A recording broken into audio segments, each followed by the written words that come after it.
नमस्कार साथियों, मैं अनुराग और आप देख रहे हैं जनता रॉक्स। आज जनता रॉक्स के इस स्पेशल डिबेट शो में हम लोग बात करेंगे प्रधानमंत्री नरेंद्र मोदी के बनारस दौरे पर। आज बनारस दौरे पे उन्होंने जिस तरीके से 2200 करोड़ के प्रोजेक्ट का शिलान्यास किया, ऑपरेशन सिंदूर की सफलता पर चर्चा किया और इसी के साथ कांग्रेस और समाजवादी पार्टी पर जमकर हमला बोला और इसी के साथ साथ लखपति दीदी बनाने के आंकड़े भी सबके सामने रखे। और इन्हीं सब मुद्दों पर बात करने के लिए हमारे साथ सबसे पहले जुड़े हैं भाजपा की तरफ से श्वेताब सिंह, कांग्रेस पार्टी की तरफ से बबलू बिंद जी और एक सोशल वर्कर विकास मिश्रा जी। तो इन सभी लोगों से बारी बारी बात करते हैं और हमारा सबसे सबसे पहला प्रश्न श्वेताब जी से है, जो कि भाजपा की तरफ से पक्ष रखेंगे, भाजपा की तरफ से पक्ष रखेंगे। तो श्वेताब जी, हमें आप सबसे पहले ये बताइए कि जिस तरीके से ऑपरेशन सिंदूर की सफलता को लेके प्रधानमंत्री नरेंद्र मोदी राजनीतिक हथियार बना रहे हैं, ये कहाँ तक उचित है?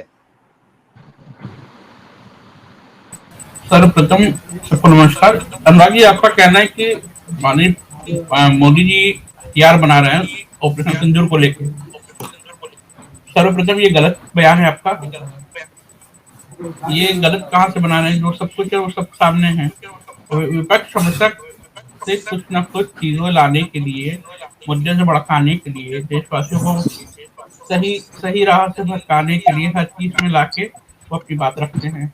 दूसरी बात आपको ये कहना चाहूंगा कि जहाँ प्रधानमंत्री मोदी जी विश्व के सबसे बड़े नेता बन गए, सबने माना है, पर विपक्ष उनकी अच्छाई, उनके विकास कार्य को न दिखाकर सिर्फ और सिर्फ झूठी राजनीति करती है। और आप देखेंगे हमें आप कि इन दिनों संसद चल रही है। संसद में किस तरीके से बयानबाजी विपक्ष की तरफ से चल रही है, उसका करारा जवाब भारतीय जनता पार्टी के प्रतिनिधित्व करने वाले सांसदों के द्वारा दिया जा रहा है। इसी सदन में तो ऑपरेशन राहुल सिंदूर गांधी किसी कई सवाल पूछ रहे हैं, जिसका सवाल का जवाब डायरेक्ट नहीं दिया जा रहा है। क्या राहुल गांधी जी के किसी कोई सवाल क्या सीरियस होते हैं? वो सिर्फ क्यों नहीं अपने होते हैं? बयानबाजी नेता विपक्ष करके को आप चमकने सीरियस के क्यों लिए नहीं होते लेते हैं। हैं? उनके नेता उनका जो विपक्ष सवाल को आप होता है, सीरियस क्यों नहीं ले रहे हैं? ये एक नहीं नहीं, संवैधानिक पद है और जब उस विपक्ष के हर लोगों को भारतीय जनता पार्टी के सांसद सदस्य सीरियस देते, परंतु जो बातें राहुल गांधी जो विपक्ष के नेता भी हैं, वो जिस तरीके से बातें रखते हैं, जिस मुद्दों को उठाते हैं, उसका कोई नकारात्मक चीज नहीं है। वो सिर्फ अपनी राजनीति चमकाने के लिए, अपनी अपनी राजनीति अस्तित्व को बचाने के लिए वो कोई ना कोई बयानबाजी करते रहते हैं। उसका कोई आप भी हमें ये नहीं है। बताइए, मेरा सवाल सुनिएगा श्वेताब जी, कि अभी राहुल गांधी जो प्रश्न पूछ रहे हैं कि क्या अमेरिका और ट्रम्प के दबाव में सीज फायर किया था, तो बस हाँ या ना में सीधा जवाब देना है। तो इस बात को आप लोग सीरियस क्यों नहीं ले रहे हैं? क्या, एक बार फिर से बोलिएगा? अमेरिका? राहुल गांधी नेता विपक्ष सदन में कई दिन से खड़े होके सवाल का जवाब पूछ रहे हैं कि क्या ये ऑपरेशन सिंदूर के सीज फायर में अमेरिका का हाथ है, और जो बार बार 30 बार ट्रंप ने दावा कर दिया है कि मेरी वजह से सीज फायर हुआ, इसमें उसका कितना हाथ है? हाँ या ना कुछ तो बोलो। लेकिन उनका नाम लिए बिना आप सवाल का जवाब दे रहे हैं और इसी चीज से दिक्कत है उन्हें। उनको ये है ना कि वो किसी विशेष को दिखाना है। हमारे प्रधानमंत्री, हमारे रक्षा मंत्री ने सबके सामने पटल पे आकर आवाज की, प्रेस कॉन्फ्रेंस की, सेना के अध्यक्षों ने आके प्रेस कॉन्फ्रेंस की, सब कुछ बताया। पर वो या तो न्यूज में देखते हैं, या तो वो छोटी छोटी चीजों को लेके जिसका कोई अस्तित्व नहीं है, जिसका कोई मान्य नहीं है, उसको ला के ट्वीट करते हैं। चलिए, अब कांग्रेस की तरफ से जो हमारे साथ वक्ता हैं बबलू जी, इस पे आप क्या कहना चाहेंगे? देखिए, सर्वप्रथम तो देश के मुद्दे पे विपक्ष का जो है जवाब देना चाहिए देश के प्रधानमंत्री को। अब चूंकि मैं बनारस से हूँ, बनारस के हमारे सांसद तीन बार हमारे बनारस के सांसद और देश के प्रधानमंत्री मोदी, ये उनका 51 बार दौरा था। 50 से 51 बार उनका दौरा था। आज जिस तरीके से तीसरी बार बस केवल हजारों करोड़ों की बातें कर गए, 22,000 करोड़ में कितने CO लगते हैं, अगर उनसे पूछा जाए तो बताएंगे। और बबलू जी, बनारस आपकी की जो आवाज गलियों बहुत की कट रही हालत है। है जी, बनारस के जो गलियों की हालत है कि बनारस के गलियों में अभी तक इनके बारे के विकास नहीं हुआ। चाहे वो आवाज कट रही है, लग रहा है, चाहे वो आवाज बुनकरों का मुद्दा हो, चाहे वो बुनकरों का मुद्दा हो, चाहे वो ठेला पटरी जी व्यवसायियों का मुद्दा हो, बनारस के वो मूलभूत मौलिक अधिकार हनन कर रहे हैं। हमारे भाजपा के जो प्रवक्ता हैं, जी बोलिए। आवाज कट गई, आवाज नहीं नहीं, कट आवाज आ रही है एकदम, आप बोलिए। हेलो, लग रहा है नेटवर्क प्रॉब्लम है। विकास जी, हम आपकी टिप्पणी लेना चाहेंगे इस पे। महादेव सभी को। ठीक है, मैं जी महादेव। विकास, आज जो चर्चा हो रही है वो मेजरली हो रही है मोदी जी के दौरे पे, जो बनारस दौरा है आज उनका हुआ है। और यहाँ पे मैं किसी पार्टी को रिप्रेजेंट नहीं कर रहा हूँ, मैं खास करके बनारस की आवाज़ और बनारस को रिप्रेजेंट कर रहा हूँ। तो मेजरली हमें ये देखना है कि आज का जो दौरा है वो हमारे किसान, युवा, व्यापारी और जितने ही बनारस की जनता है उस पर क्या प्रभाव करेगा। अब जैसा कि श्वेताब जी ने बताया कि जैसे ऑपरेशन सिंदूर हुआ या कोई डेवलपमेंट हुआ, तो ये बात सत्य है कि विगत पिछले वर्षों में, कुछ वर्षों में हमारे इंफ्रास्ट्रक्चर और मॉडलिंग पे काफ़ी प्रोजेक्शन हुए। जब भी मोदी जी आए काफ़ी परियोजनाओं पे शिलान्यास किए, उद्घाटन किए। और आप सबसे बड़ा एग्जाम्पल देख सकते हैं रोपवे, उन्होंने वो चीज़ रियलिस्टिक फिगर में सामने कर दी। और साथ ही साथ अब जिस प्रकार मोदी जी का दौरा बनारस के बाद काफी जगह होता है, तो उससे बनारस की सांस्कृतिक और धार्मिक और अपना ट्रेडिशन पूरा का पूरा अस्तित्व वो ज्यादा स्प्रेड हो रहा है, जो कि टूरिज्म में बहुत इम्पैक्ट करेगा इंडिया के और खास करके बनारस के। ठीक है, पर अब हम बात करते हैं विपक्ष की। जैसा इन्होंने बताया कि अब जो ये डेवलपमेंट हो रहा है वो बहुत अच्छा है, पर क्या ये जो डेवलपमेंट है वो लोकल जनता के लाइफ में असर करेगा? जैसे पॉल्यूशन हो गया, अपना ट्रैफिक हो गया, अपने गली हो गए, अपने ये तमाम चीजें होती है जो रियल लाइफ में एक महंगाई बंदा। और बेरोजगारी जैसे बड़े मुद्दे आप छोड़ गए हैं। बेरोजगारी का मुद्दा सबसे बड़ा ये है कि जैसे जैसे ये इंफ्रास्ट्रक्चर और डेवलपमेंट की बात करते हैं, तो उनको एक पॉइंट ऑफ व्यू ये भी रखना चाहिए कि वो जो बाहर के लोगों को ला रहे हैं वो बनारस की युवाओं के स्किल्स को डेवलप करें और उनकी एम्प्लॉयमेंट बढ़ाएं, जिस कारण वो बाहर नहीं जाएंगे। क्योंकि आज के जमाने में किसी को एम्प्लॉयमेंट नहीं मिल रही, ये दिक्कत है। और इस दिक्कत पे भी हमें ध्यान देना चाहिए, क्योंकि एक तरफ इम्प्रूवमेंट हो रहा है, तो जहाँ की इम्प्रूवमेंट हो रहा है तो वहाँ के लोगों को सबसे पहले एम्प्लॉयमेंट और चीजें उनकी ग्राउंड लेवल पे सही की जाए। तो और मैं ये कह साथ ही रहा हूँ साथ बोलिए। मैं ये कह रहा हूँ कि अभी नरेंद्र मोदी जी ने जैसा कि आंकड़ा दिया लखपति दीदी बनाने का, कि हमने 1.25 लाख लखपति दीदी बना दिया है। तो नरेंद्र मोदी जी ऐसी योजना क्यों नहीं लाते हैं जिससे लखपति भैया बने? ये सवाल मेरा श्वेताब जी से है।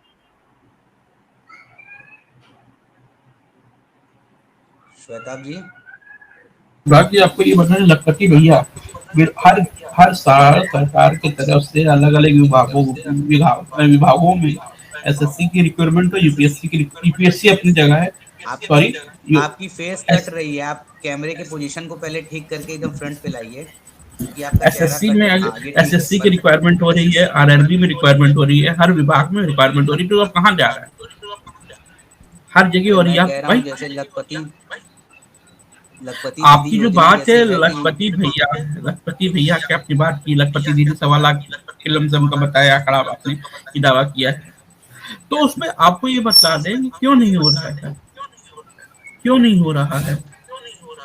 हर वो आप जगह बताइए ना, उन्होंने क्यों नहीं हो रहा? उन्होंने केंद्र सरकार की तरफ से कई योजनाएं हैं, जो युवा अपना काम शुरू कर सकते हैं, उन्हें पैसा दे रही है, हम्म। उनकी सहायता कर रही है।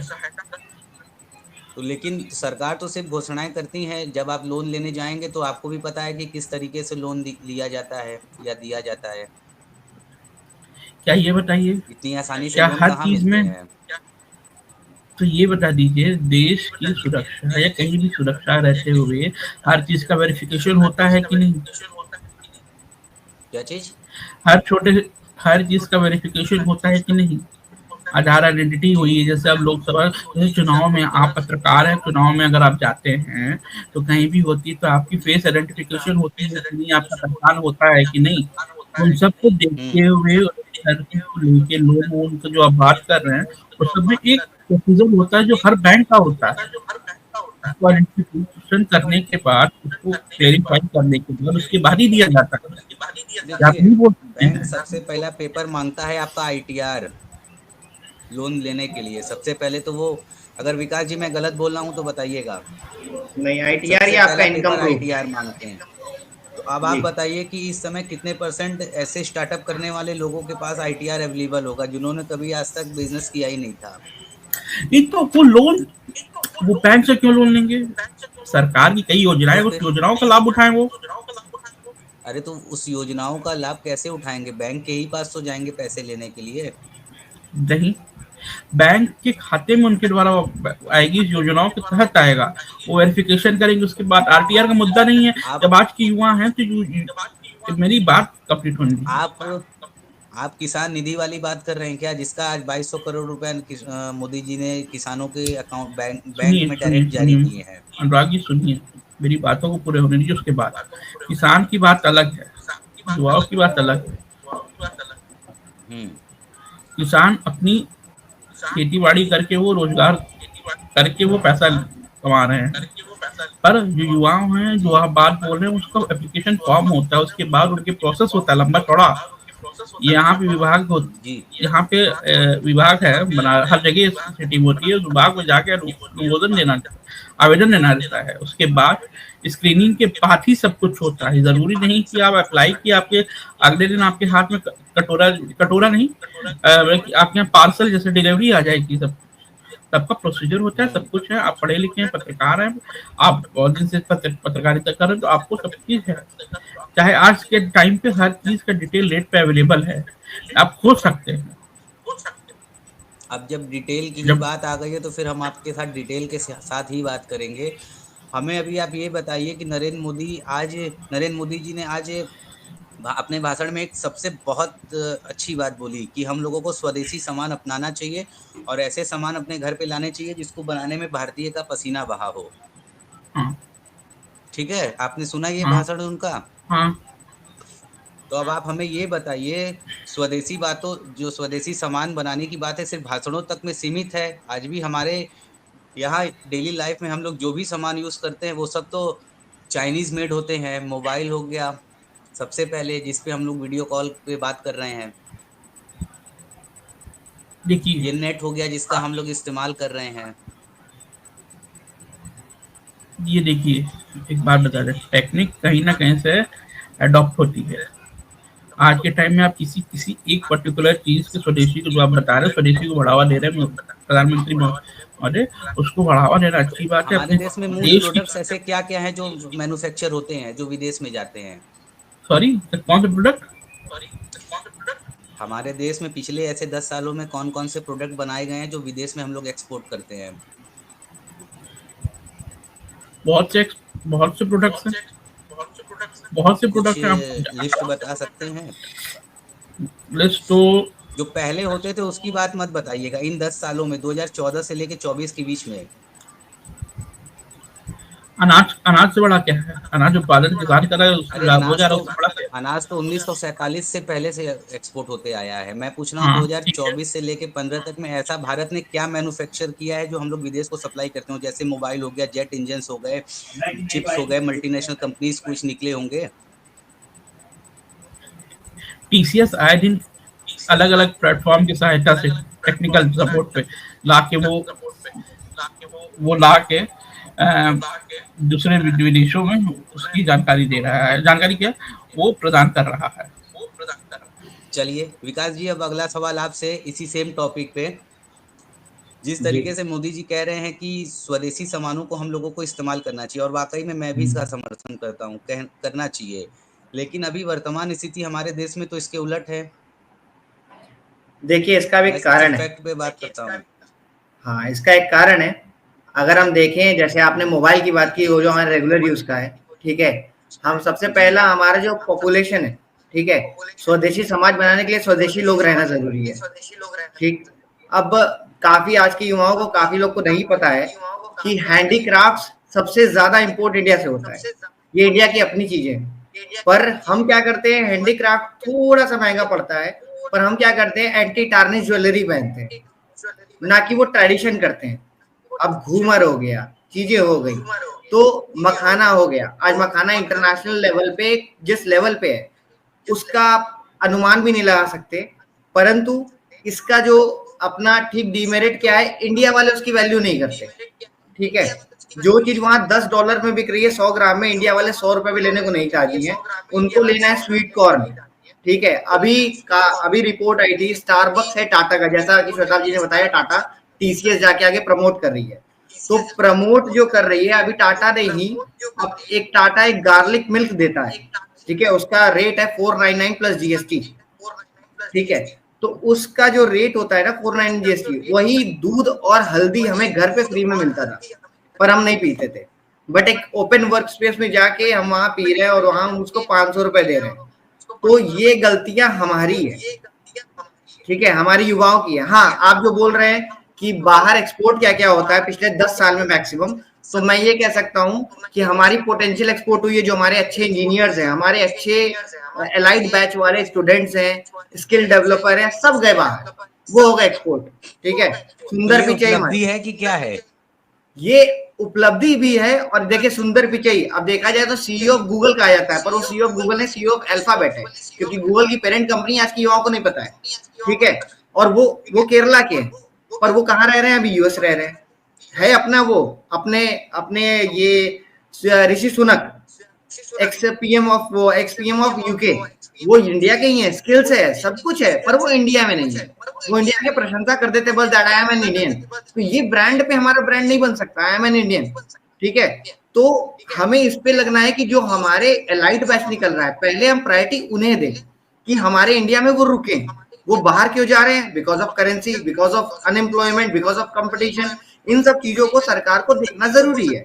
हाँ, सरकार अपने तरफ से प्रयत्न भी कर रही है। अब जैसे इन्होंने बोला टेक्निक्स और टेक्नोलॉजी तो हमें लाना पड़ेगा, बाहर से ही मानते हैं, दिमाग किसी का भी कभी भी काम कर सकता है, परंतु एसेट जो मैन्युफैक्चरिंग है, अब यूएसए ने 25% ऑफ टैरिफ लगा दिया परसों। क्या करें, मरना पड़ेगा, करना पड़ेगा। एप्पल फोन जो 79,000 का था, अब नेक्स्ट जो बैच आ रहा है वो आएगा 85,000 का, और लेने वाले लेंगे, आप चाहे जो रोक लीजिए। अक्टूबर तक सब वो एप्पल को उल्टा सीधा कहते हैं, 1 अक्टूबर को सब जाके लाइन लग जाते हैं, रात में जगे रहते हैं, मुझे फोन लेना है।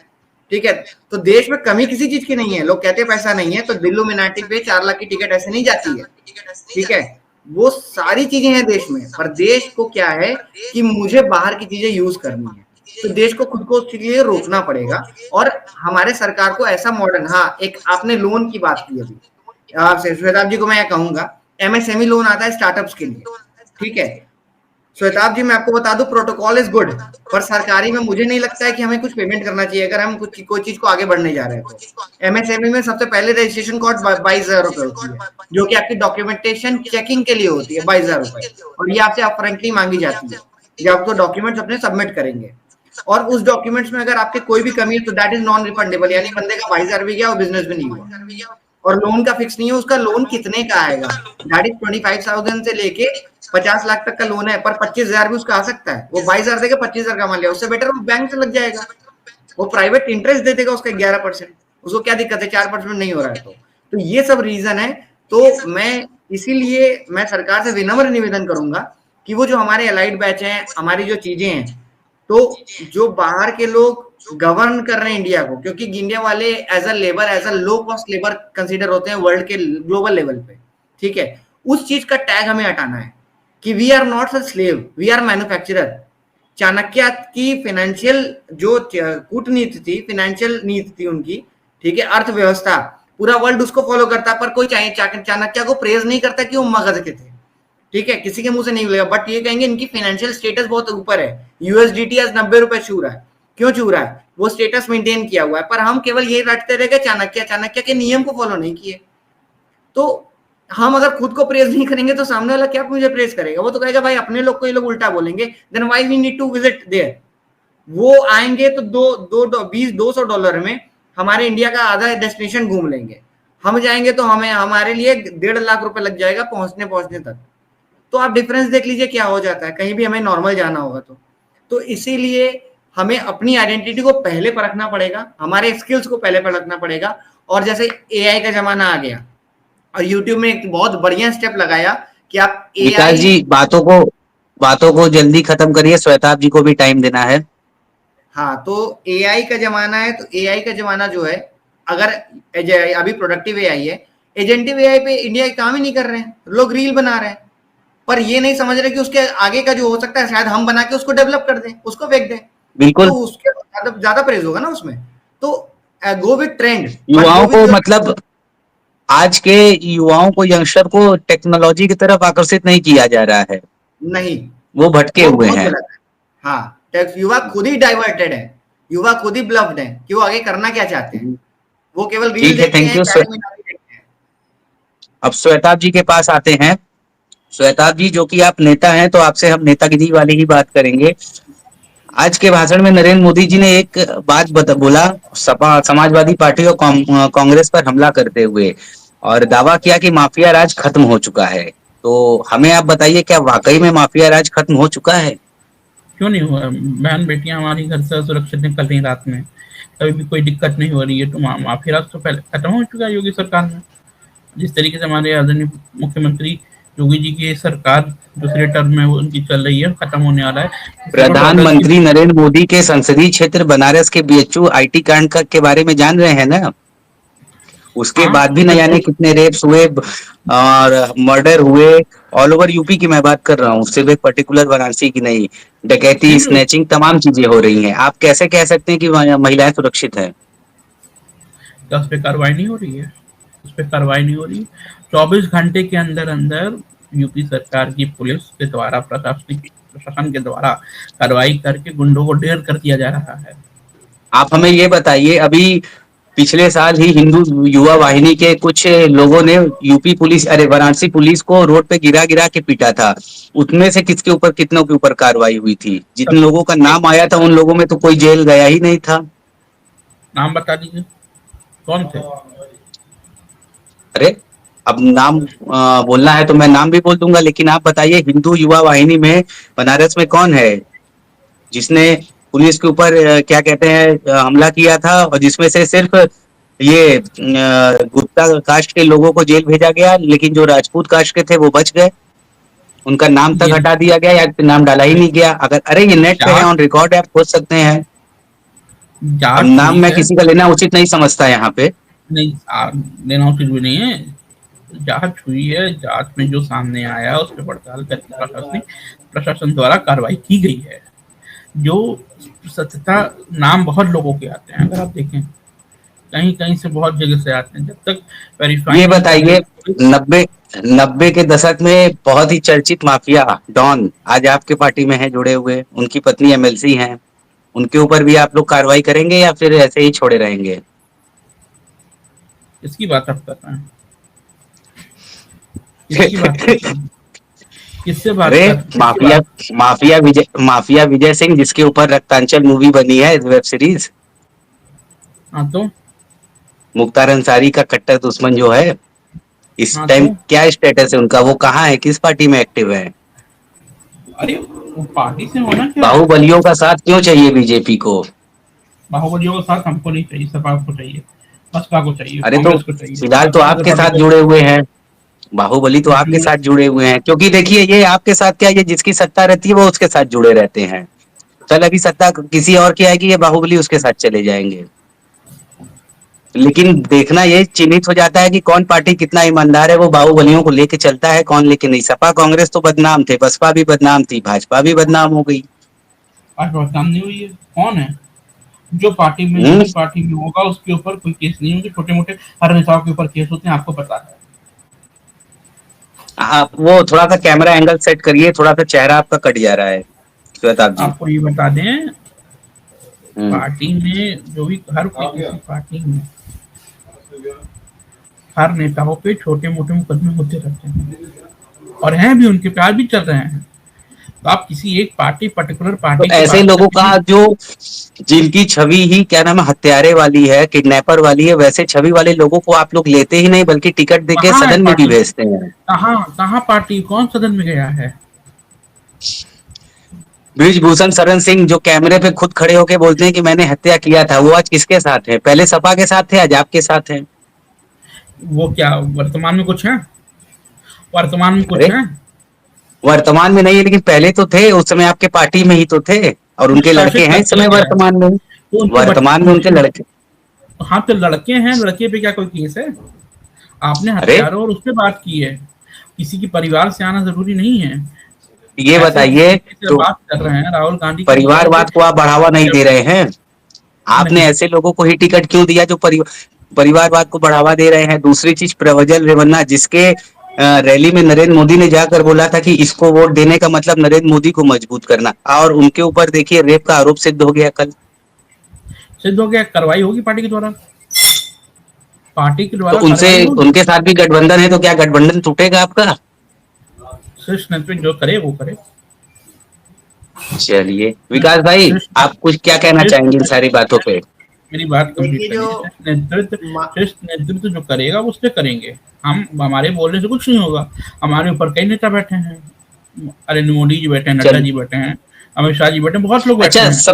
सबसे मेन सवाल, ये भाजपा का अगला राष्ट्रीय अध्यक्ष कौन हो सकता है? इस पे बहुत सस्पेंस बना हुआ है। देखिए, भारतीय जनता पार्टी पार्टी है और कार्यकर्ताओं की पार्टी है। कई कई हाथ पे तो नहीं गिनता कि जितने कार्यकर्ता हैं। ये नहीं कि परिवारवाद से निकली हुई पार्टी है, हर किसी को मौका लेकिन मिला है। हर परिवारवाद को बढ़ावा देने वाली तो पार्टी है ना भारतीय जनता पार्टी। नहीं है, नहीं है। अरे बिल्कुल है, आपके सौरभ श्रीवास्तव बनारस से जो विधायक हैं उनके पिताजी माताजी क्या थी? वो और वो परिवारवाद बोले नहीं है? राजनाथ सिंह का बेटा आज कहाँ है? वो परिवारवाद नहीं है? न जाने अनुराग सिंह विधायक चुनार के उनके पिताजी ओम प्रकाश सिंह थे, क्या कौन से मंत्री थे यूपी में, क्या वो परिवारवाद नहीं है?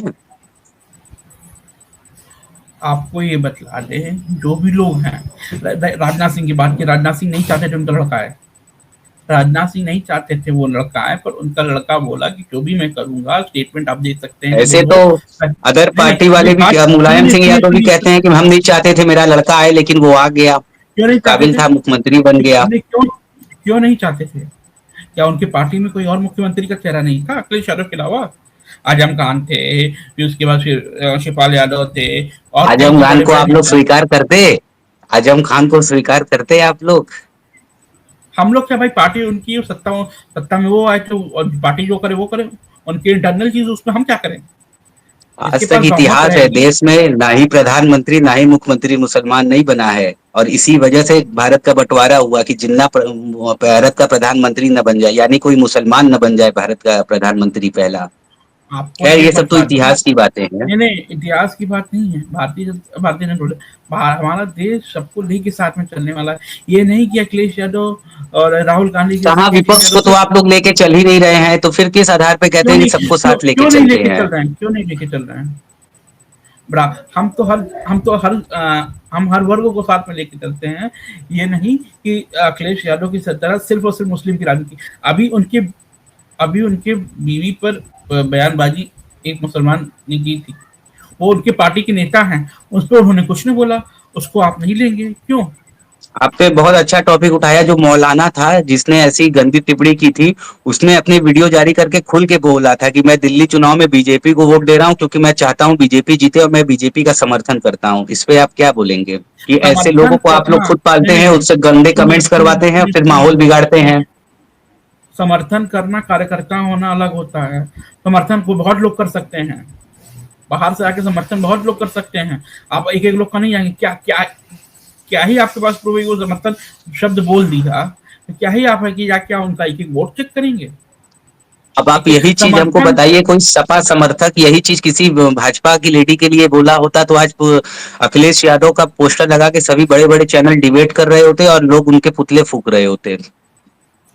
अगर ऐसा कोई भी होता तो उस पर कार्रवाई भारतीय जनता पार्टी की तरफ से होती। ये नहीं कि अखिलेश यादव खैर सिर्फ छोटे से उस वोट, पे यानी मेरी बात कंप्लीट होने दीजिए। छोटे से वोट बैंक के लिए मुस्लिम समाज को खुश करने के लिए वो इतना कर रहे हैं। अगर इतना ही तो वो खुल के समर्थन करें, खुद जाके FIR करें। और जो राजधानी में संघ रहता के है ना, मोहन भागवत कौन से मुस्लिम समाज को खुश करने के लिए तरह तरह की बैठक कर रहे हैं, मस्जिदों में घूम घूम के आह्वान भी कर रहे हैं। आपको बतला दें, राष्ट्रीय स्वयं सेवक संघ का एक एक अलग है मुस्लिम जागरण मंच। आप जाके देख लीजिए, वो सबको लेके चल रहे हैं। आप गलत बोल रहे हैं। मुस्लिम क्या आरएसएस जागरण में कोई मंच मुसलमान आके जुड़ सकता है? उसका अलग संगठन है, RSS बिलोंग करता है। राष्ट्रीय मुस्लिम एक मिनट में उसका बता रहा हूँ, मुझे एग्जैक्ट नाम नहीं आ रहा।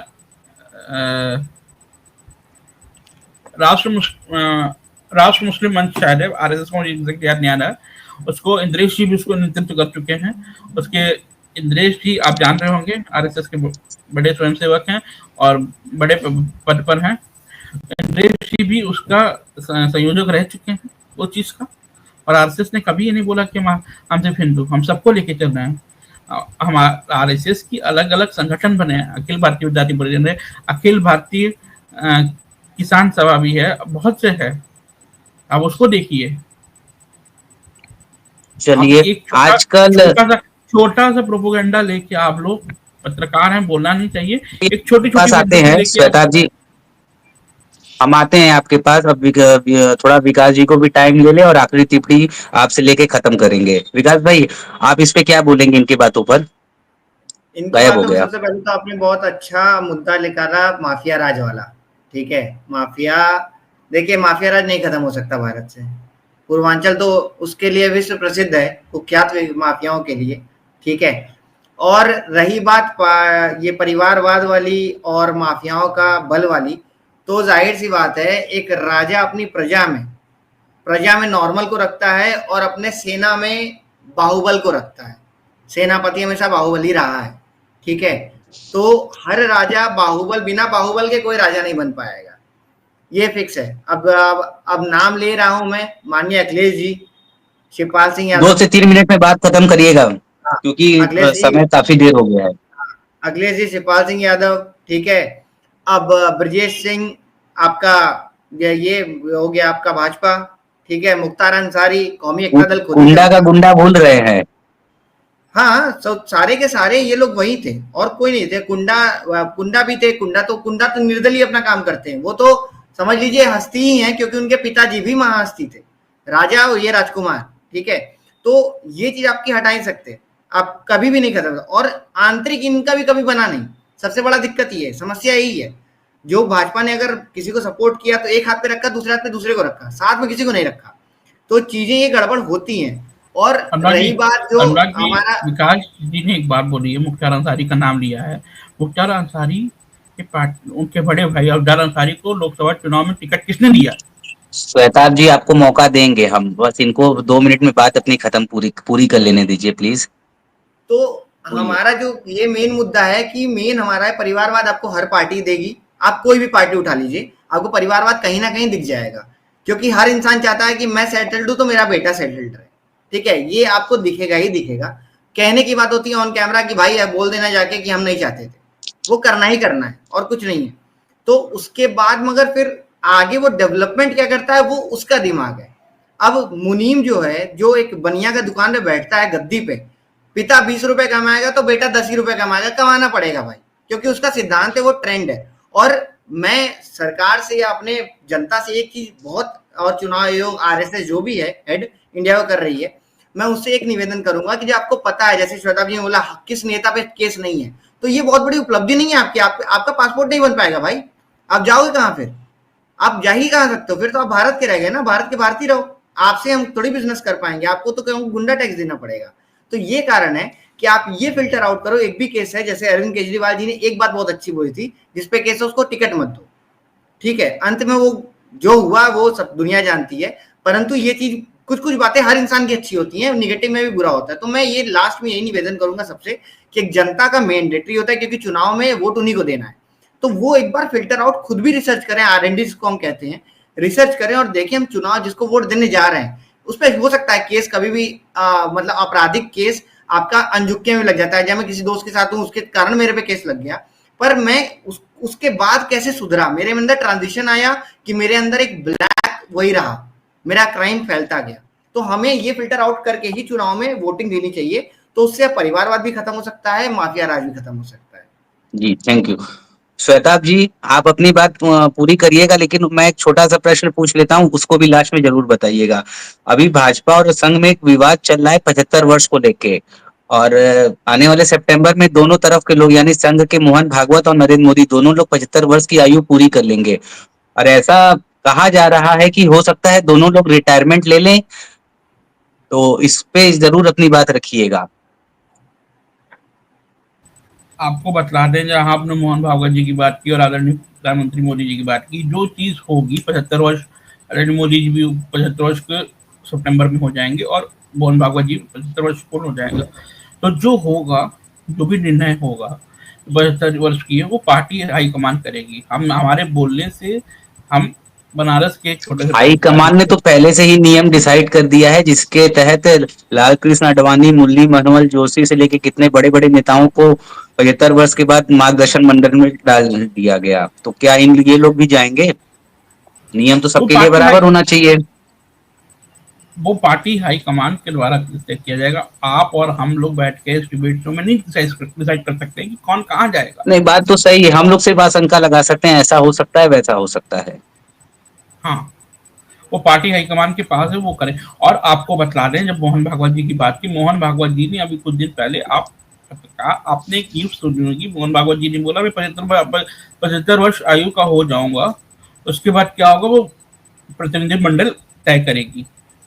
तो इस चीज को याद रखें। उन्होंने तो ये भी बोला था कि 75 वर्ष के अगर आयु को पा जाते हैं तो आपको कोई अगर शॉल ओढ़ा के सम्मानित करता है तो इसका मतलब ये है कि आप अब हटिए और हमको जगह दीजिए। मोहन भागवत जी ने कहा था। जी बिल्कुल बोला है। तो उन्होंने आप जो सर्च कहा, करके निकालिए मोहन भागवत जी ने क्या बोला था कि अगर 75 वर्ष की आयु को आप प्राप्त करते हैं और शॉल उड़ा के आपको कोई सम्मानित करता है तो इसका मतलब ये है कि अब आपका काम पूरा समय पूरा हो गया है, आप जाइए और हम नए लोगों को मौका दीजिए। थोड़ा सा लाइन ऊपर नीचे हो सकता है लेकिन मतलब यही है। मतलब यही है, संघ के अपना अपना प्रतिनिधित्व लोग करते हैं, भारतीय जनता पार्टी में अलग अलग प्रतिनिधित्व करते हैं। तो ऐसा हम लोग इस डिबेट शो में बैठ के नहीं बोल सकते हैं, हम लोग इस चीज को डिसाइड नहीं कर सकते हैं कि कौन क्या कर रहा है। पर आपका नहीं, डिसाइड हम लोग तो नहीं कर रहे, हम लोग बस संभावनाओं पे बात कर रहे हैं। ये संभावना जो होगी वो आपके सामने आ जाएगा आने वाले दिन में। आपके भारतीय इससे जनता जवाब पार्टी देने से आप बच रहे हैं, इस मुद्दे पे सवाल के जवाब देने पे आप बच रहे पार्टी हैं। आपकी आप मैं बच नहीं रहा हूँ, मैं बोल रहा हूँ पार्टी हाईकमान और संघ के जो वरिष्ठ अधिकारीगण है उनके द्वारा ही किया जाएगा। आपके सामने होगा, जो निर्णय होगा वो खुद स्वयं करेंगे, आपके आपके निश्चय में वो चलेगा।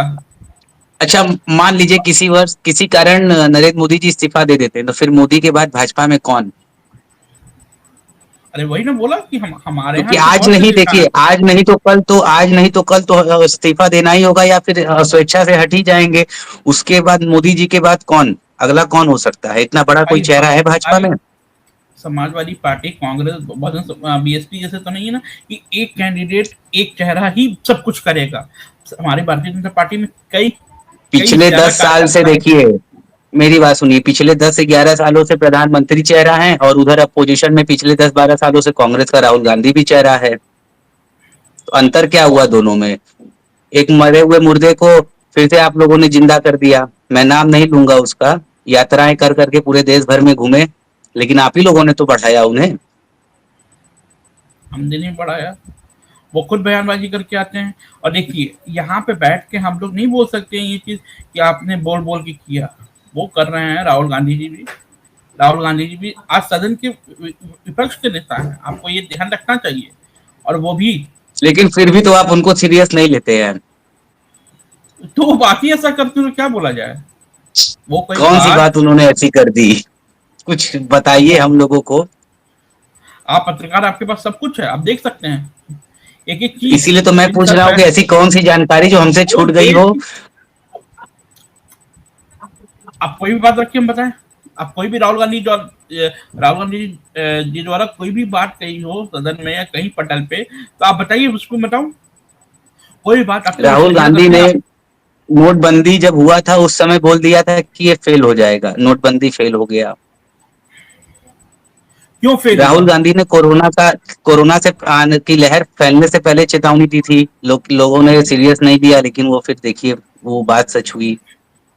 उसके बाद जिस तरीके से अमेरिका दबाव बना रहा था, वो वाली भी बात बोली थी, लगभग वो भी सही हो रही है। अब सुनिए, लगभग अब मैं लगभग अपना पूरी जवाब बात नहीं देता हूँ। सही हो रही है।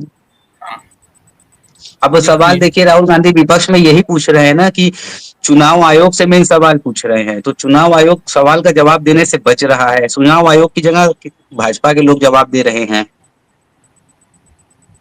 चुनाव आयोग ने राहुल गांधी ने चुनाव आयोग को एक पत्र भी लिखा है, आपको पता होगा, आपके संज्ञान में होगा, उन्होंने पत्र लिखा है। उस पत्र का जवाब उनको मिल जाएगा, चुनाव आयोग जब देगा वो देगा, उनको देगा। हर चुनाव कोई आयोग जवाब दे। चुनाव आयोग तो खेल कर रहा है उन लोगों के हिसाब से, कि वो तो भाजपा का बी टीम बन के है, देखिए, एक बात बता दूं, अपोजिशन आरोप लगा रहा है। देखिए, आपको एक बात बता दूं कि उनका आरोप प्रत्यारोप लगाना विपक्ष का काम होता है हर सरकार में। आज हम हैं, कल अगर हम हमारी सरकार, झारखंड की बात करें, झारखंड में भारतीय जनता पार्टी विपक्ष में बैठती है और वो हेमंत सोरेन से लगातार जवाब सवाल करती है। तो विपक्ष का बैठना, विपक्ष का नेता होना यही ना होता है कि सवाल करे सरकार से, सरकार से सवाल करे और जवाब माने। तो तो हर सवाल किससे पूछना चाहिए, सरकार से या विपक्ष से? सरकार से पूछना चाहिए। सरकार हर चीज का जवाब देगा, क्यों नहीं देगा? हर चीज का जवाब मिल रहा है, जो भी पूछ रहे हो संसद में। तो किस पूछ तो चीज का रहा नहीं है मिल कि रहा है? डोनाल्ड ट्रंप का कितना हाथ है सीज फायर में, तो लोग को बोल ही नहीं रहे हैं। जो चाइना पाकिस्तान का खुल के समर्थन साथ दिया था ऑपरेशन सिंदूर में, क्या नाम है, उस चाइना से जाके नरेंद्र मोदी जी हाथ मिला रहे हैं, समझौता कर रहे हैं, डील ट्रेड। तो देख लीजिए ना किस चीज पे खैर समझौता हो रहा है, किस चीज पे हाथ मिला रहे हैं, देख लीजिए आप। पुलिस स्पष्टीकरण लेके खैर आप वो बैठे देखिए, करिए। वो उनका डिप्लोमेटिक चीज है, उस पे एग्जैक्टली कोई सही नहीं बात कर पाएगा। विकास भाई, मैं आपसे ये पूछना चाह रहा हूँ कि इस देश में जिस तरीके से चुनाव आयोग के ऊपर आरोप लग रहे हैं, इस चीज में आप कितनी सच्चाई देख रहे हैं, और इस आरोपों में कितना दम है, और नहीं है तो विपक्ष की क्या मंशा है ये सारी झूठ फैलाने में? देखिए, अगर आवाज आती है तो कहीं ना कहीं कोई घटना होती है, ठीक है। अब विपक्ष का काम होता है छोटी घटना को बड़ी करना। मैं यही कहूंगा, दूध का दूल्हा कोई नहीं है अगर राजनीति में है तो, ठीक। कहीं ना कहीं अब जैसे इनकी मार्केटिंग है चुनाव आयोग की, पहले क्या होता था कि एक दिन पहले शराब की दुकानें बंद हो जाएंगी या उस दिन नहीं मिलेगी, पर एक दिन पहले मिलती थी। जब से भाजपा सरकार आई है 1.5 दिन पहले बंद हो जाता है, यानी परसों चुनाव है तो आज शाम से बिकना बंद हो जाएगा। पर इसमें क्या हो गया, इसमें मोनोपोली ये खेल गए लोग कि जो एक दिन बीच में बचा ना, उसी में लोग बांट दिए। पहले रात में रेट पड़ता था, फिर दिन में कोई नहीं आता है तो दिन में ही सारा काम कर दो, क्योंकि ये मैं लाइव देखा है। वो मैं पार्टी और विशेष का नाम नहीं लूंगा, मैं भाजपा को नहीं बोल रहा, मैं टारगेट कांग्रेस को भी नहीं कर रहा, मैं बोल रहा हूँ राजनीति में जो है। चुनाव आयोग ने अच्छा किया, एक दिन का ऑफ दे दिया सबको। लोगों को पता है ड्राई डे, वोट मांगने आएंगे तो मुझे मिल जाएगा पैसा, ठीक है। तो चीजें ऐसी चल रही है। और चुनाव में वॉलेट है, जैसे बैलेट पे लोग करते हैं, तो वो टेक्निकल चीज है, वो ग्लिच आती है। अब ग्लिच को आप कुछ भी बना सकते हो। एक बग आ गया तो मैं कह दूंगा मेरा फोन स्कैम है, ठीक है, स्कैम हो रहा है मेरे साथ, मैंने किसी बग कर दिया, तो वो ग्लिच है। ग्लिच को अब चुनाव आयोग क्या कर सकती है? चुनाव आयोग govern by central government only, ठीक है। आप कहो ना कहो, पीछे सेंट्रल गवर्नमेंट रहती है। अब वो सेंट्रल गवर्नमेंट किसी की भी हो सकती है, कांग्रेस थी, भाजपा है, कल को आम आदमी पार्टी या कोई भी पार्टी विशेष आता है वो है। तो हम कुछ नहीं कह सकते, क्योंकि अंत में महामहिम बैठेंगे पीएम के साथ ही, ठीक है, प्रेसिडेंट के साथ ही। और इसकी चुनाव गणना सब कुछ होता है सेंट्रल मिनिस्ट्री से ही, हर चीज का। तो क्योंकि बजट पास जो होगा वॉलेट का, वो कौन करेगा? सेंट्रल मिनिस्ट्री तो करेंगी। अभी निर्मला सीतारमन ने कह दिया कि व्हाट्सएप भी चाहिए, चैट भी चाहिए हमें, तो चीजें हैं, ये सब चीजें हैं। तो हम दोनों को चलिए, आप लोगों ने तो खूब बोला, कांग्रेस के साथी का शायद नेटवर्क प्रॉब्लम हो गया था, वो चले गए थे, अब वो वापस आ गए और वो कुछ बोलना चाहते हैं, तो बोलिए, बोलिए सर। जी, बबलू मैं जी बोलिए माफी आप। चाहता हूँ, नेटवर्क की वजह से कट गया था। कोई नहीं। मैं पूरा जवाब नहीं दे पाया आपका, और न तो मैं सुन पाया, मैं माफी चाहता हूँ। लेकिन मैं बस इतनी बात करना चाहूंगा कि जो वर्तमान स्थिति है अभी देश की, तो देश के हमारे प्रधानमंत्री से और हमारे उत्तर प्रदेश के मुख्यमंत्री से एक ही निवेदन है कि वो अभी से भी इंसानियत निभाएं, जितना उनकी सत्ता बची हुई है। हमारे बनारस में अगर देखा जाए तो अभी दाल मंडी का जो मार्केट है उसको तोड़ने की बात हो रही है, लेकिन उस दाल मंडी से पूरे पूर्वांचल में छोटे छोटे बिजनेसमैन अपना माल ले जाते हैं और बेचते हैं। तो पहले उजाड़ा जा रहा है, पहले उस बाजार को कहीं और बाजार अगर बना दिया जाता तब ये तोड़ा जाता तो कुछ उचित रहता। तो इस सरकार की तो मैं बस योजनाएं हैं वहां पे कमर्शियल बिल्डिंग डेवलप करने की। देखिए, सरकार की तो तमाम योजनाएं है भाई साहब। अभी अभी बनारस में बताइए, बनारस में कहाँ एक दूसरी जगह एक पर्वत है, पहाड़ है कि यहाँ रोपवे की जरूरत थी। आप देखिए कैंट से और गोदौलिया जो रोपवे का प्रोजेक्ट है, इसमें हजारों करोड़ रुपए बर्बाद हो रहे हैं और यहाँ रोपवे की जरूरत ही नहीं थी। अभी जो है कैंट स्टेशन के पास जो फ्लाईओवर के नीचे जो गोमती मार्केट बनाया गया था, नाइट मार्केट बनाया गया था, वहां नगर निगम और प्राइवेट ठेकेदार, सरकार के ठेकेदार 16 करोड़ रुपए का जो है बंदरबाट किए और सैकड़ों दुकानों को नष्ट कर दिए।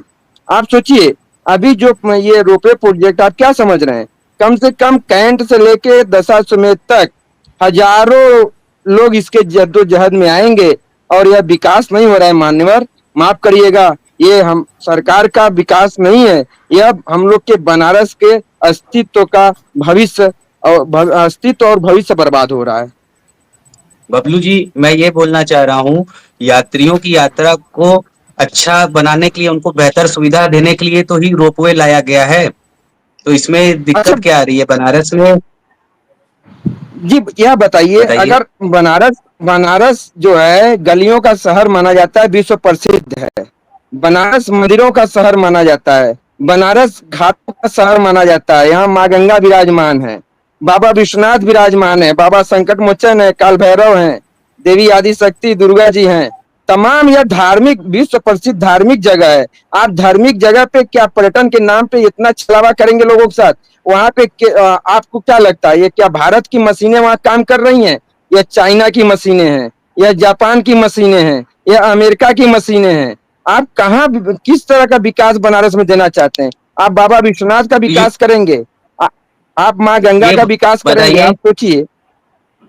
रोपवे से दिक्कत क्या है, नुकसान क्या हो रहा है आम जनमानस को? अगर आप बनारस में हैं, अगर आप भी अगर बनारस में रहते हैं, तो आप बनारस में जरा सा मेन रोड से हट के जरा गलियों में आइए, सड़कों से छोटे छोटे सड़कों पे आइए। आप एक तरफ बनारस के गलियों में आप फ्लाईओवर का प्रोजेक्ट ला रहे हैं, बनारस के गलियों में आप रोपवे का प्रोजेक्ट ला रहे हैं। यह रोपवे का प्रोजेक्ट आप अनंत कहीं दे सकते थे। बनारस से बाबतपुर एयरपोर्ट का रास्ता है, उस पे दे सकते थे। बनारस से मुगल सराय का रास्ता है, आप उस पे दे सकते थे। लेकिन बनारस सिटी में गलियों में यह लाने का औचित्य क्या था? श्वेताब जी, अब आप कुछ इस पे बोलना चाहेंगे? हमारे कांग्रेस साथी हैं जो बोल रहे हैं रोपवे प्रोजेक्ट के बारे में। रोपवे प्रोजेक्ट भाई साहब, आप बता दीजिए कि रोपवे जो परियोजना चलाई जाती है सरकार के द्वारा, वो किस क्षेत्रों में चलाई जाती है, किस क्षेत्र में चलाई जाती है? आप बताइए। आपने जो नाइट मार्केट का भी कहा, उस पर किस बारे में? आप नाइट मार्केट साइड तक के रोपवे पे पहले आऊंगा। रोपवे संचालित किस एरियाओं में किया जाता है, ये बताएं आप। अरे आप बताइए, रोपवे माने मेरा तो सवाल है कि बनारस की गलियों में यह रोपवे प्रोजेक्ट क्या उचित है? क्या बनारस की गलियां हैं? गलियां चौड़ी, हर जगह सड़क चौड़ीकरण चल रहा है, हर जगह चौड़ा हो रहा है। आप क्यों नहीं समझ रहे हैं? अरे सुगम भाई साहब, उत्तम हो आप जाएगा। कैंट अभी अभी नहीं। आज की ताजा घटना है, आज हमारे देश के प्रधानमंत्री बनारस में आए थे और नेशनल हाईवे मुगल सराय में वहां पे लोगों को गिरफ्तार किया गया, वहां पे जो है नजरबंद किया गया। वहां नेशनल हाईवे को आवाज चौड़ीकरण करने की वहां मांग हो रही। सुनिए सुनिए, आप नेशनल हाईवे चौड़ा करिए, आप आप हजारों पेड़ कटवाइए, आप जो है गलियों का विकास छोड़ दीजिए।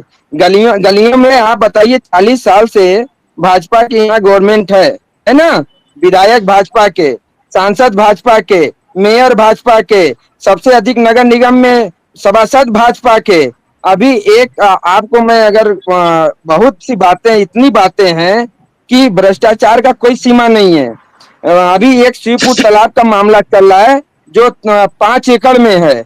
आप जो है रोपवे का प्रोजेक्ट देकर विकास दिखाते हैं, लेकिन बनास के ऐतिहासिक तालाबों कुंडों को पाट कर भूमाफियाओं को दे देते हैं। यह कहाँ का न्याय है मान्यवर? कौन कुंड किया है? कौन आप कुंड किया है? आप सवाल उठाइए, आप सवाल करिए। नगर निगम में दस्तावेज उठाकर देखिए, नगर निगम में 400 से ऊपर तालाब थे, आज केवल 100 तालाब रह गए हैं। वो भी सुरक्षित नहीं है। सब अस्तित्व में है, सबकी कहाँ है मान्यवर? कहाँ है आप पहले आप बनारस के मेयर से सवाल पूछिए कि 400 तालाब कहाँ गए बनारस के। आप इस समय अशोक तिवारी जी हैं, इसके पहले कौशलेन जी थे, रामगोपाल मोहले जी थे। नगर निगम जल संस्थान का क्या स्थिति हो गया है? आप बहुत तमाम बातें देखिए, मैं केवल कांग्रेस का नहीं हूं, मैं एक आम आदमी, एक जनसेवक के रूप में आपसे बात कर रहा हूं मान्यवर। एक जनसेवक की पीड़ा है, एक आम नागरिक की पीड़ा है। मैं धन्यवाद देना चाहता हूं इस आयोजक मंडल का कि जो यहाँ हमें बोलने का मौका दिए और आप सबसे भी रूबरू होने का मौका मिला। हमारे जो दिल्ली के साथी हैं, इस पे मैं उनसे कुछ जानना चाहूंगा कि आपने भाजपा के भी प्रवक्ता की बात सुनी और हमारी भी दर्द सुनी, तो जो सच्चाई क्या है आप इसका विश्लेषण करिए। जी जी जी विकास भाई 2 मिनट में अपनी बात खत्म करिएगा आप, क्योंकि टाइम काफी ज्यादा हो चुका है। 1 मिनट, कांग्रेस साथी ने सवाल की जवाब तो सुन ले, बस सवाल करते हैं इन लोग। 30 सेकंड में खत्म करिएगा, 30 सेकंड में। ठीक है। नाइट मार्केट की बात है, नाइट मार्केट में दुकान उन्हीं लोग को दिया गया था, दुकान का आवंटन किया गया था, परंतु वो आवंटन दुकानों को किराए पर चढ़ाकर वो काम कर रहे थे, उसे धन वसूली कर रहे थे। उसका नहीं आप देखेंगे। गली मोहल्ले सड़क की बात करें, कहाँ है? हर जगह साफ सफाई है। तीसरी बात, ropeway project, ropeway cantt station से लेकर भारत माता मंदिर के बगल में रोपवे का स्टेशन बना है, रथ यात्रा होते हुए गोदलिया जा रहा है। जो यात्री बाहर से आएंगे वो डायरेक्ट वहां से रोपवे पे सवार होकर वो डायरेक्ट उस्तान पे। श्वेताब जी, रोपवे पे हम लोग कल डिबेट कर लेंगे, आज टाइम काफी ज्यादा हो गया है। विकास जी को अपनी बात कह के खत्म करने दीजिए डिबेट को। सुनिए अनुराग जी, जब बात करनी है ना, एक एक मुद्दे की बात हमको करने दीजिए। जब कांग्रेस के साथी ने सवाल पूछा, सवाल का जवाब देने दीजिए। ये कोई बात तो आपने जवाब तो दे दिया ना। तो आप क्यों बोल रहे हो? आप पहले बोल चुके हैं। आपने पहले बोल दिया है, मैं इसलिए कह रहा हूँ टाइम 1 घंटे से ज्यादा होने जा रहा है, इसलिए मैं कह रहा हूँ विकास भाई को बोलने देते हैं, डिबेट खत्म होगा, फिर कल रोपवे वाले डिबेट पे हम लोग नेक्स्ट डिबेट कर लेंगे। बात ये टाइम 1 घंटे होने जा रहे हैं ना। विकास भाई आप बोलिए, श्वेता आपको मैं लास्ट में मौका दूंगा 2 मिनट का, 3 मिनट का। फिर मेजरली जो भाई ने कहा, बहुत बहुत धन्यवाद उसका कि उन्होंने हमको इतना समझा कि वो पूछ लिए। तो हम दोनों पक्ष से बात करें तो हमारा एक ही कहना है, डेवलपमेंट करो पर धरोहर को कुछ मत होने दो। जिस चीज के लिए बनारस प्रसिद्ध है उसको मत होने दो। अब पहलवान लस्सी उड़ गया, मैंने न्यूज में देखा है, तो मेरा ही जन्म स्थल। मैं इस चीज का समर्थक हूँ, इलीगल चीजों पे होना चाहिए कार्रवाई।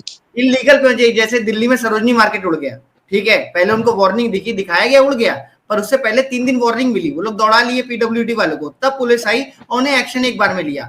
नाइट मार्केट नया पैदाइश था, ठीक है, जो नाइट मार्केट बंद हुआ वो अभी नया था, मॉडर्न टेक्नोलॉजी था कि नाइट लाइफ होनी चाहिए बनारस की। पर अपनी नाइट लाइफ क्या होती है? गंगा घाट पे बैठ के सवेरे 4 बजे मंगल आरती देखो। हम बचपन से नाइट लाइफ यही जानते हैं बनारस का, एक 12 बजे 80 घाट पे चाय पियो टिंकू की।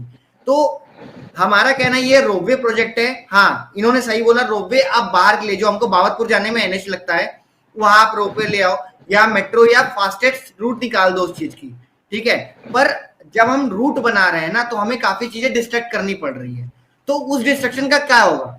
वहां पे किसको उसको कंपनसेशन मिलेगा? आप पैसा देके हर चीज को कंपनसेट नहीं कर सकते, आप उसको भी देखना पड़ेगा। गोदलिया चौराहा ऐसे ही कम कंजेस्टेड नहीं था, आप एक और चीज ला रहे हो वहां पे, उससे पहले लेके खड़ा कर दो। वहां से भाई टेम्पो, ऑटो, ई रिक्शा, इन लोग को भी तो कमाई होने दो। हॉकर्स जो है, हमारे व्यापारी जो है, जो रोड साइड फूड पे दोपहर में आए, नारियल पानी पी लिया, कोई कुलचा छोला खा लिया, कचौड़ी सब्जी खा लिया, उनको फिर मौका नहीं मिलेगा। फिर सीधे वो गंगा वहां पहुंचेंगे विश्वनाथ जी, उनके ट्रस्ट में जाके खाना खाइए 55 रुपए का छोला भटूरा। तो ऐसे चीजें नहीं चल सकती। हमें हर चीज को देखते ही काम करना पड़ेगा। डेवलपमेंट इसी को कहते हैं। केवल आप वो एक बैनर नहीं लगाएंगे। तो मैं इनके पक्ष में हूं, इन्होंने जो बोला, क्योंकि मैं भी एक आम नागरिक हूं। परंतु नरेंद्र मोदी जो श्वेताब जी है, मैं उनको भी एक सही मानूंगा, क्योंकि वो डेवलपमेंट की सोच रहे। पर ग्राउंड लेवल पे मोदी जी नहीं रहते, ग्राउंड लेवल पे योगी आदित्यनाथ नहीं रहते, ग्राउंड लेवल पे पार्षद सभासद ये रहते हैं। वो रिपोर्ट देंगे कि सर मेरे दिक्कतें हो रही हैं, इनको, मेरे जन को, मैं प्रतिनिधि हूँ, ये दिक्कत हो रही है। तो फिर उस हिसाब से वो प्लानिंग बनेगी। आप ये कहेंगे नरेंद्र मोदी बना रहे हैं, तो भाई वो आके नहीं देख रहे हैं कि वहां पे कैसे काम हो रहा है। वो सभासद और इन लोग की रिपोर्ट जाएगी। तो इन सब चीजों को क्लैरिफाई करके तब आप आगे बढ़ेंगे, तो दोनों का फायदा है, आम नागरिक का भी, सरकार का भी, और एक भारतवर्ष का भी आगे बढ़ने के लिए। मेरी बात यही है। जी श्वेताब जी श्वेताब भाई, आप 20 से 30 सेकंड में अपनी बात खत्म करिए। मैं तो खत्म कर चुका हूँ। बस ये बातें जो हैं, जो आप कर रहे हैं, कांग्रेस के साथी जो कर रहे हैं, वो एक एक चीज को आप पहलू को देखिए कि किस लिए योजनाएं ला रहे हैं।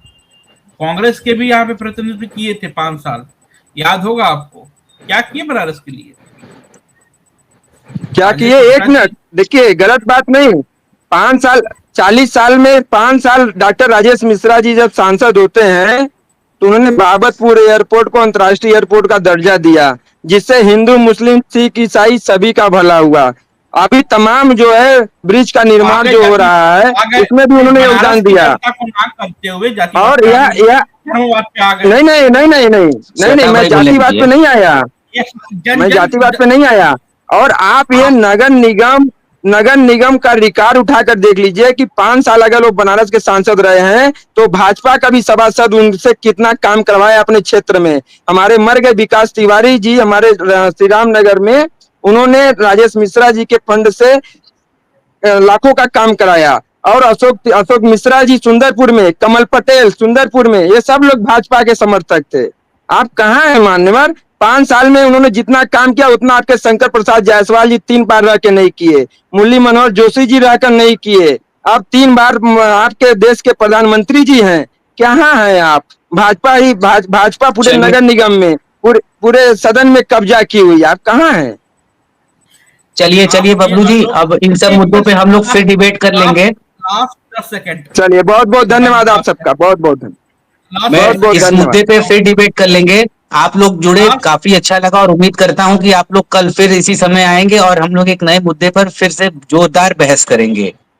तो आप सभी लोग आए, उसके लिए बहुत बहुत धन्यवाद। चलिए, जय हिंद। जय हिंद, जय हिंद, जय हिंद, हर हर महादेव। महादेव।